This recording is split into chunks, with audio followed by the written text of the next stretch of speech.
Seeing as how you're here, you probably just search on YouTube the terms index funds, mutual funds, and ETFs in an effort to determine which is the most promising investment opportunity for you. And thus, you found the video you're currently watching. Therefore, I'm going to give you a brief explanation of the differences, similarities, advantages, and disadvantages in this video so you can decide which is best for you and your objectives. Hi there, I'm Fred, and welcome to our channel. If you're new, please subscribe and tap the notification bell to be updated for more upcoming videos like this. So, let's get started.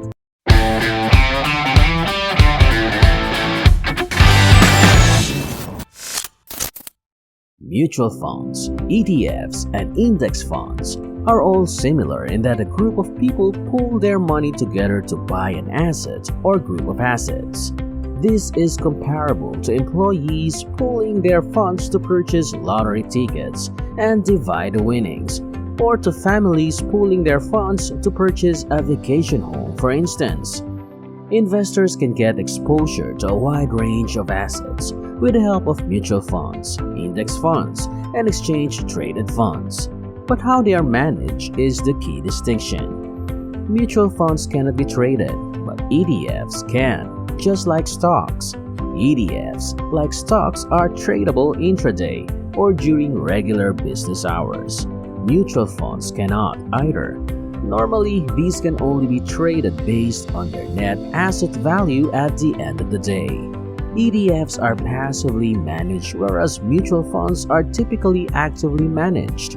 In actively managed funds, human beings, including a portfolio manager and typically a team of analysts, make the majority of the investment decisions. This implies that they must receive payment for their labor. Therefore, compared to an ETF, you typically end up paying higher annual fees with mutual funds. ETFs have lower expense ratios than mutual funds do. ETFs are typically passively managed, as I already mentioned. Since the majority of ETFs are passively managed, they are frequently based on a broad market index or a specific set of investment criteria. With some ETFs, the expense ratios can be extremely low, if not completely free. The typical expense ratio for passive index funds is around 0.2%. However, some of these are actually between 0% and 0.20%. The typical expense ratio for actively managed mutual funds ranges from 0.5 to 1%. Some are much higher. They rarely go above 2.5%, though they can go as high as 2.5%. There is a significant difference. For instance, at the time of this recording, the expense ratio for Vanguard's total stock market ETF was just 0.03%. This implies that you only pay $3 in fees annually for every $10,000 you invest.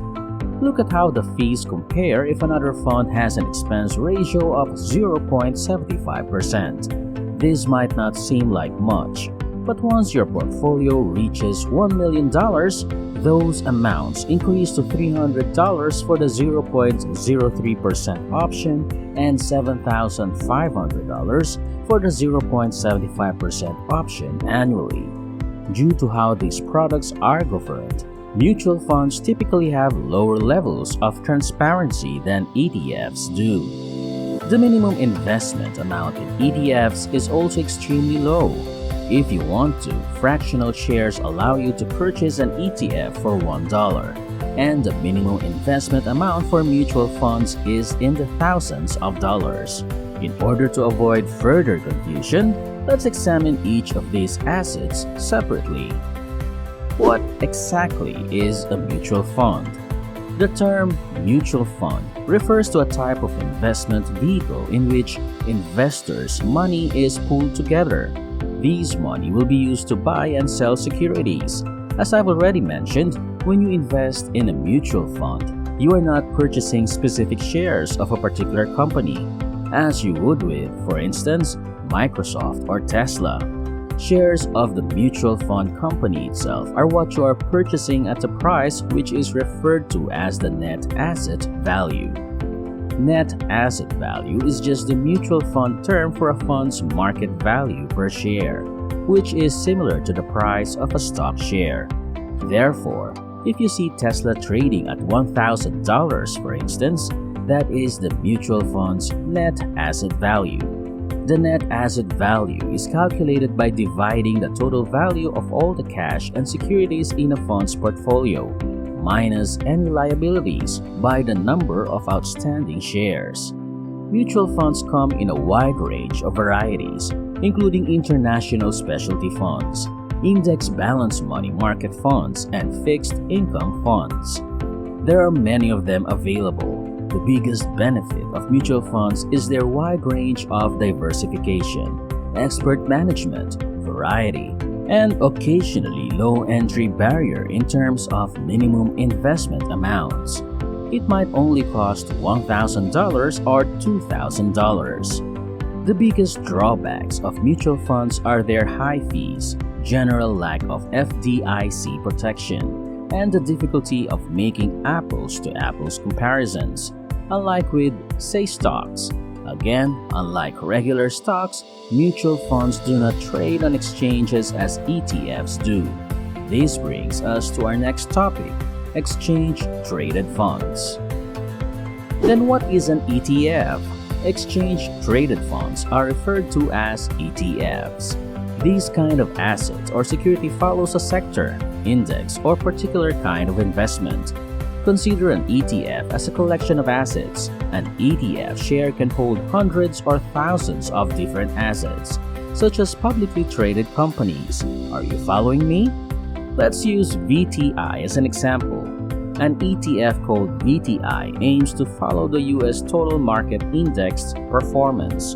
It is passively managed, has a 0.3% expense ratio, and includes 4,100 different stocks.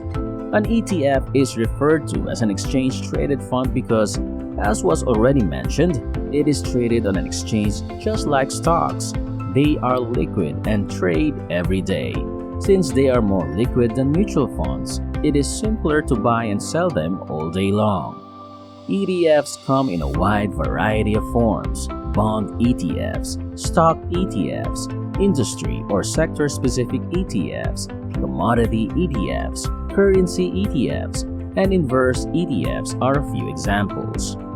The biggest benefits of using ETFs are the numerous stocks available in different industries. In addition to having a ton of diversification and low fees, you can also invest in sectors specifically if that's what you're after. And since we're talking about sector-specific, next is about index funds. Before we talk about it, please give a thumbs up if you're enjoying this video so far. And also, watch until the end to know which investment vehicle is the best for you. Also, do you want your comments to be highlighted? Try our super thanks, and your comments will be highlighted in this video. Or join our membership program. Now, let's get back to the topic. What are index funds? An index fund is just a variation or type of mutual fund or exchange-traded fund. An index fund is a collection of stocks or bonds created to closely resemble the performance of a particular market index. For instance, you can use an index fund called SPY to replicate the S&P 500. Similar to ETFs, SPY index funds have less expensive expense ratios and fees that actively manage funds.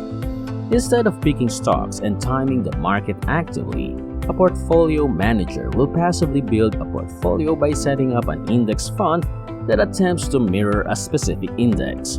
Research analysts and other professionals who aid in the stock selection are not required by index fund managers, since they are merely replicating the performance of a benchmark index. Similar to ETFs, index funds have the benefit of extremely low risk due to diversification. They have low cost-to-income ratios. Index funds are the best choice for passive investors because they have strong long-term returns that have been observed, verified, and documented.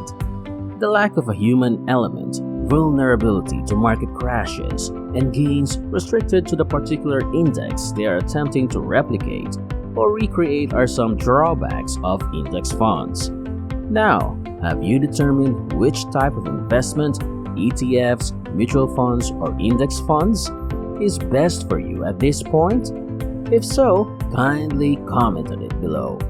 Thanks for watching. Please subscribe, like, and share this video. And if you're serious about investing in index funds, then find out the best index funds by watching this video. So click and watch the next video here.